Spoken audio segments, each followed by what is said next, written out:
Hello dear student, मैं वीरेंद्र राजवंशी एक बार फिर स्वागत करता हूं आप सबका अपने यूट्यूब चैनल राजवंशी क्लासेस पर। जैसे कि स्टूडेंट्स आप सभी जानते हैं कि हमारा जो 12th क्लास का चैप्टर नंबर 5 चल रहा था और मैंने कल आपको उसमें आपको एडजॉर्प्शन और एब्जॉर्प्शन दोनों पढ़ाए थे उसके अंदर, ठीक है नहीं।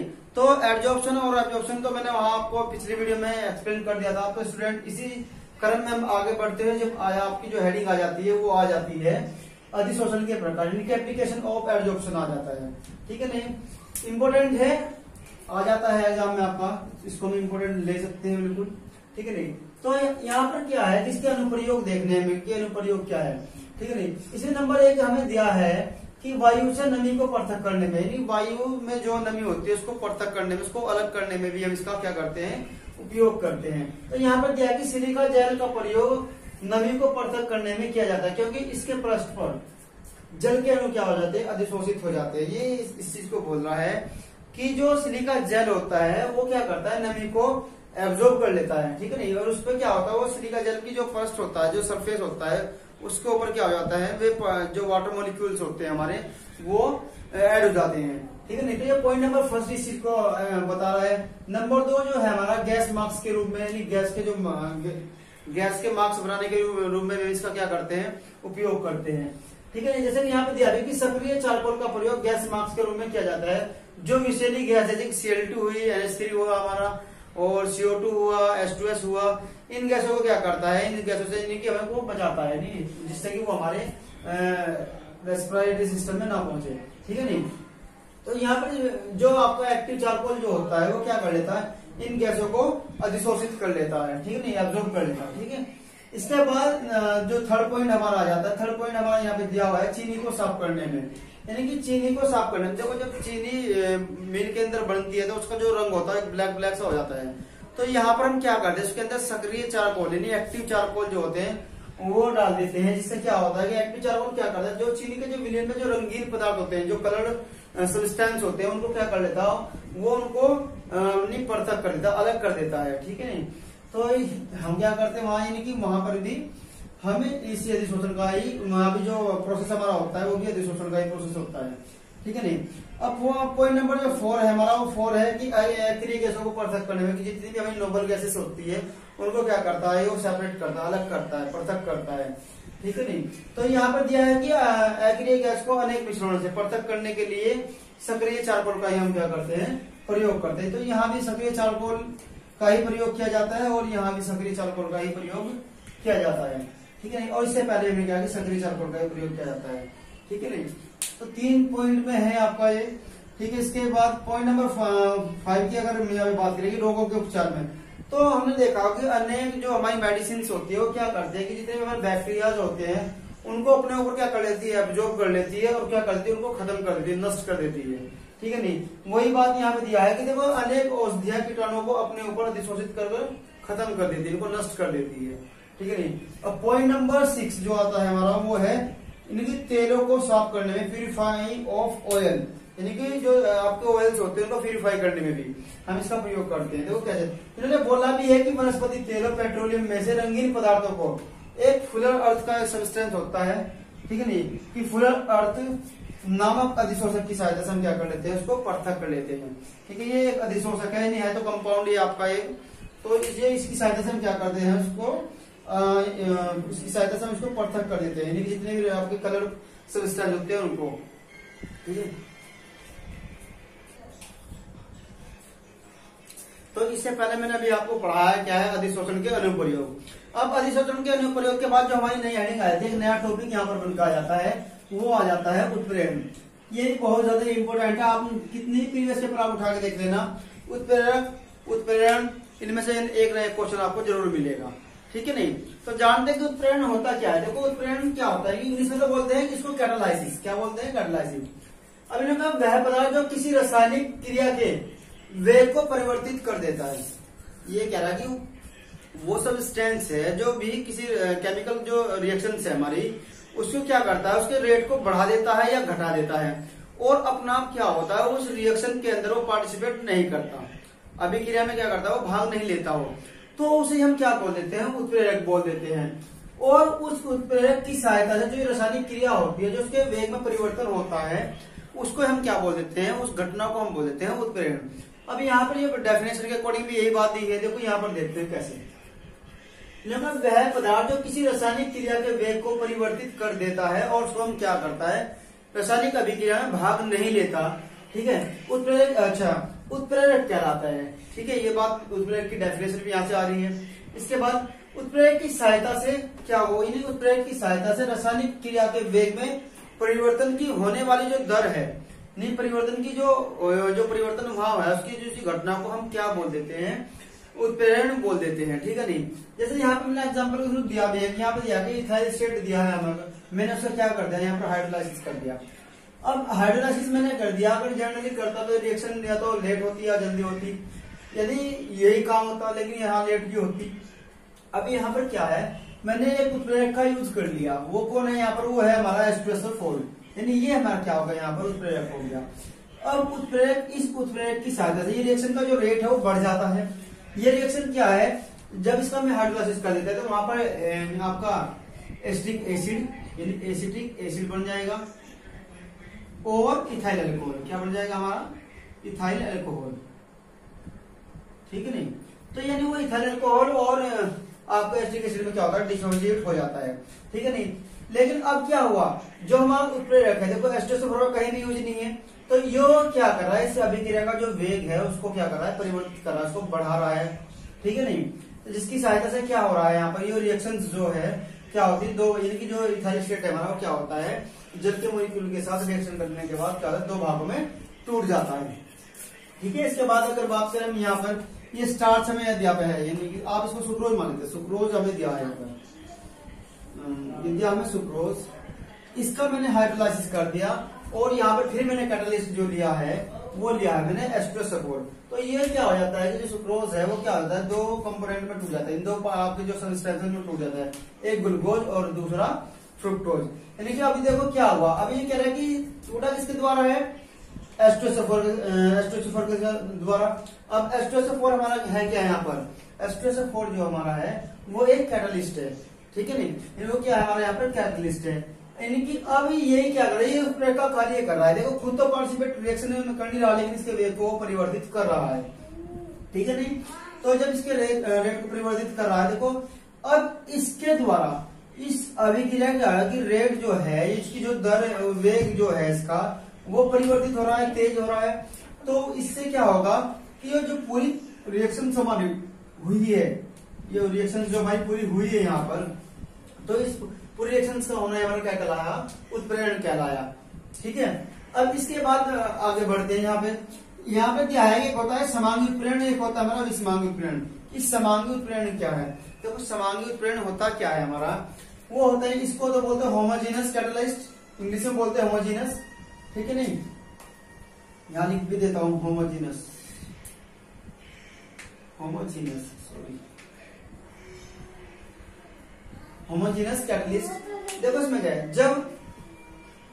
जब उत्प्रेरक और अभिकारक परस्पर मिलकर एक समान मिश्रण बनाते हैं, यानी कि एक होमोजेनस मिक्सचर का निर्माण करते हैं, यानी बात समझ में आई नहीं, कि जब कैटालिस्ट और रिएक्टेंट दोनों क्या होते हैं, वो आपस में मिल जाते हैं और मिलने के बाद वो क्या करते हैं, एक होमोजेनस मिक्सचर जो होते हैं उसको बनाते हैं। तो उस मिक्सचर का बनना क्या कहलाता है हमारा, उसे हम बोल देते हैं आपका होमोजेनस कैटालिस्ट। ठीक है, जैसे कि यहाँ पर ये रिएक्शन यो मैंने यहाँ पे भी दिया था, ये क्या है कि होमोजेनस मिक्सचर है हमारा।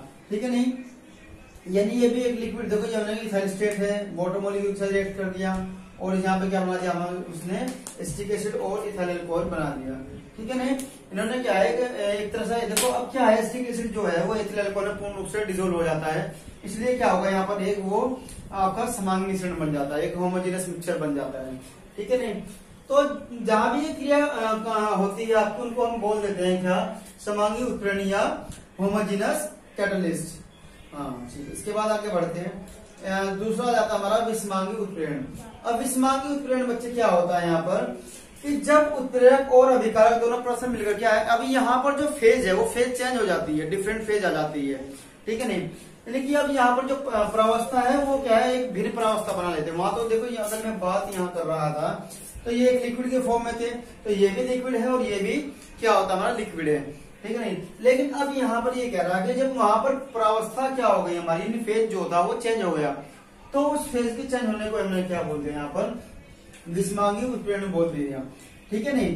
तो अब इसने क्या कहा कि जो ये प्रोसेस हमारा होगा कि जब वहां पर भिन्न प्रावस्था बन जाती है तो उसको हम बोल देते हैं हेट्रोजीनस उत्प्रेरण, यानी कि हेट्रोजीनस कैटलिस्ट बोल देते हैं, ठीक है नहीं। जैसे कि यहाँ पर दिया हुआ है ये N2 यानी कि ये हैबर प्रोसेस है हमारा अमोनिया का, और किसकी प्रेजेंटेशन में Fe की। लेकिन यहाँ अगर Fe और ये रिएक्ट कर जाए गैस के साथ तो ये इन दोनों की फेज क्या हो जाती है, जो इन दोनों की जो फेज है वो बिल्कुल डिफरेंट हो जाती है। आयरन अलग होगा और NH3 जो गैस होगी उसकी फेज बिल्कुल अलग होगी। यानी कि अब यहाँ पर क्या है कि जो फेज हमारा है वो डिफरेंट बन जाता है। तो जब डिफरेंट फेज बन जाता है तो उसको हम बोल देते हैं कि हेट्रोजीनस कैटलिस्ट बोल देते हैं।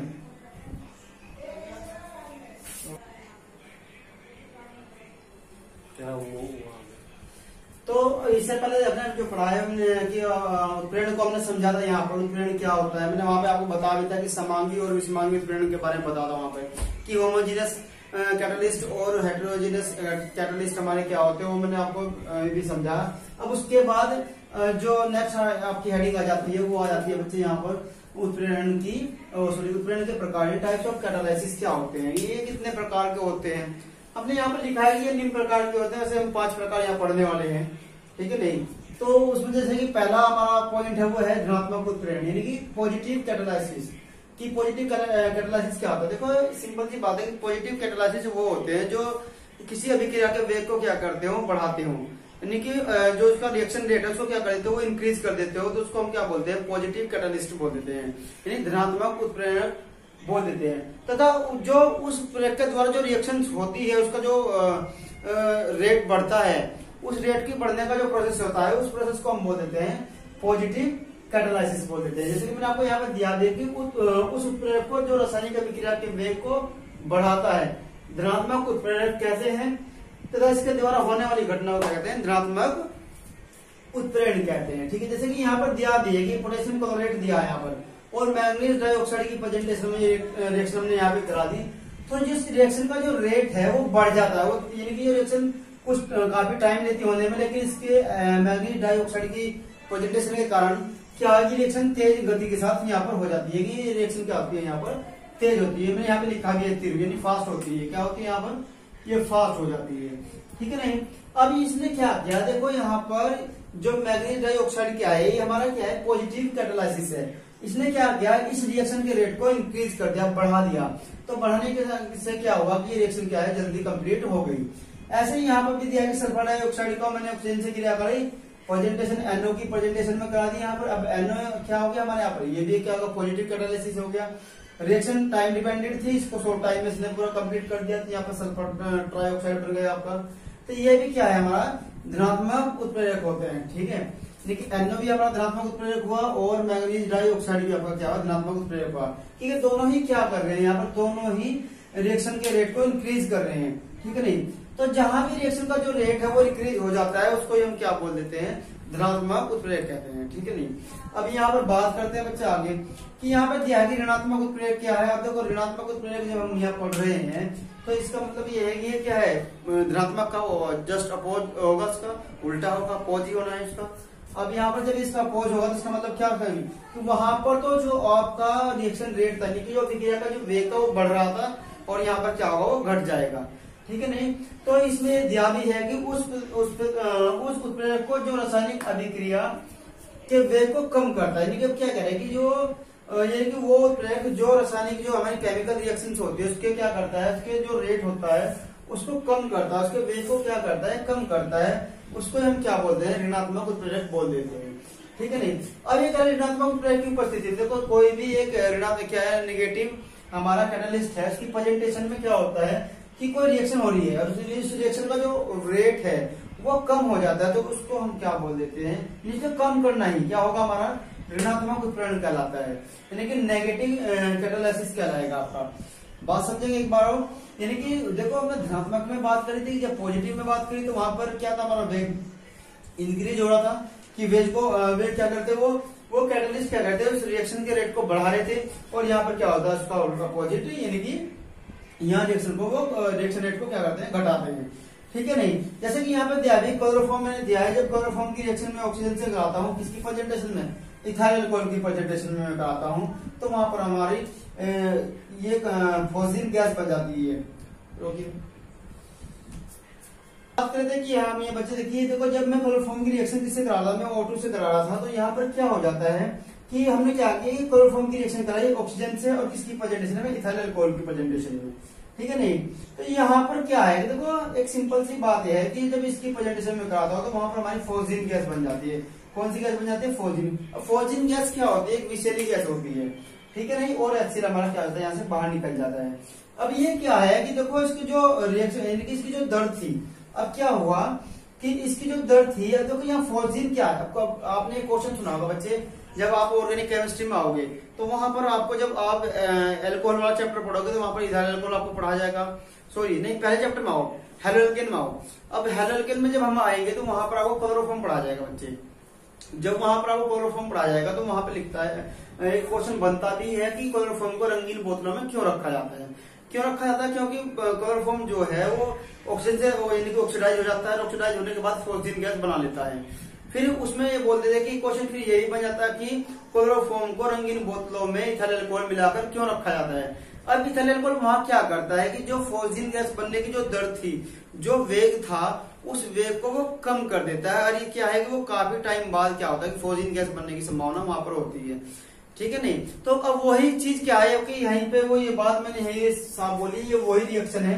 अब यहाँ पर क्लोरोफॉर्म जब ऑक्सीडाइज होने वाला था, लेकिन क्या हुआ, जहां पर मैंने इथाइल अल्कोहल इन्होंने इसमें मिला दिया, मिलाने के बाद क्या होता है, जब ये फोजिन जो गैस है अब ये नहीं बनेगी, यानी कि ये क्या है, एक लंबे समय के बाद बनेगी। तो ये क्या कर रहे हैं, यानी कि इसकी दर को क्या कर दिया, यहाँ पर इसने कम कर दिया कि फोजिन गैस को बनने की जो दर थी उसको क्या कर, सॉरी दर क्या, उसको वेग को कम कर दिया है, ठीक है नहीं।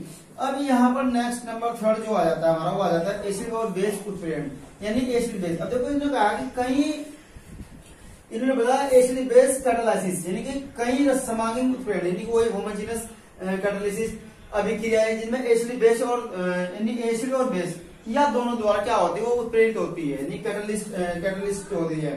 तो उसी घटना को हम क्या बोल देते हैं, एसिड बेस उत्प्रेरण बोल देते हैं। यानी अभी सिंपल सी बात यहाँ पर सुन सके कि हमने कहा कि मच मोर यानी बहुत सारे क्या है कि समांगी उत्प्रेरण होमोजेनस कैटालिसिस है, इनकी जो रिएक्शंस होती हैं वो एसिड बेस या उन दोनों उनके द्वारा क्या होती है, कैटालिस्ट हो जाती है। तो उसे इसी घटना को हम क्या बोल देते हैं, एसिड बेस उत्प्रेरण बोल देते हैं, ठीक है नहीं। तो यहाँ पर दिया कि जब इथाइल एस्टेट हमने यहाँ पर लिया था, ये हमारा इथाइल एस्टेट है और हमने इसकी जल से क्रिया करा दी। अब यहाँ पर हम एसिड या बेस दोनों का भी यूज कर सकते हैं, किसी का भी यूज कर सकते हैं।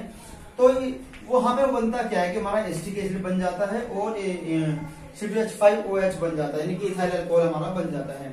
तो यहाँ पर क्या है कि यहाँ ये कंडीशन है कि आप यहाँ पर एसिड या बेस, एसिड बेस या दोनों के द्वारा हम इस रिएक्शन को क्या कर सकते हैं, कंप्लीट कर सकते हैं।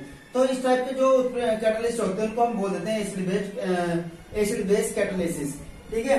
तो बच्चे अभी तक मैंने इसमें आपको 3 टाइप पढ़ाए हैं, ठीक है नहीं। आज हम ये 3 टाइप ही पढ़ेंगे और इस 3 टाइप का आप रिविजन करते रहिए। जो मैंने आपको चैप्टर के स्टार्ट में मैंने पढ़ा था, आपको अधिशोषण पढ़ाया, वहां पर अवशोषण पढ़ाया, विशोषण पढ़ाया मैंने, और उसके प्रकार भी पढ़ाए मैंने, उसका अनुप्रयोग पढ़ाया आपको। उसके बाद हमारा उत्प्रेरण आया है और मैंने उत्प्रेरण को आपको समझाया कि समांगी विषमांगी उत्प्रेरण का कार्य क्या होता है, क्या मतलब क्या होता है उत्प्रेरण, मैंने वो आपको समझाया। उसके बाद मैंने उत्प्रेरण के प्रकार पे हम यहाँ पे आए बच्चे। तो मैंने यहाँ पर आपको मैंने कहा कि निम्न प्रकार के होते हैं, मैंने आपको बोला भी है कि 5 प्रकार यहाँ पढ़ने वाले हैं। 5 में से मैंने आपको 3 यहाँ पर करा दिए हैं। अब आप सभी को क्या करना है कि जितना मैंने आपको पढ़ाया उसका रिविजन करना है। जो वीडियो पिछली वाली उसको एक बार उसको देखना है और उसको जोड़ते हुए फिर इस वीडियो को आपको देखना है।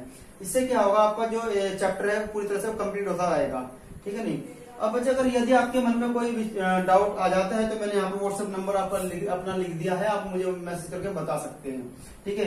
इसके बावजूद यदि आपको वीडियो अच्छा लगता है तो बच्चे आप इसको लाइक शेयर और कमेंट करके मुझे जरूर बताएं कि आपको वीडियो कैसा लगा है। अगर आप चाहते हैं कि ये जो सेशन है ये कंटिन्यू चलता रहे तो मुझे कमेंट करके जरूर बताते रहे आप कि वीडियो कैसा लग रहा है आपको, या इस सीरीज चलने दे या नहीं चलने दे, ठीक है नहीं।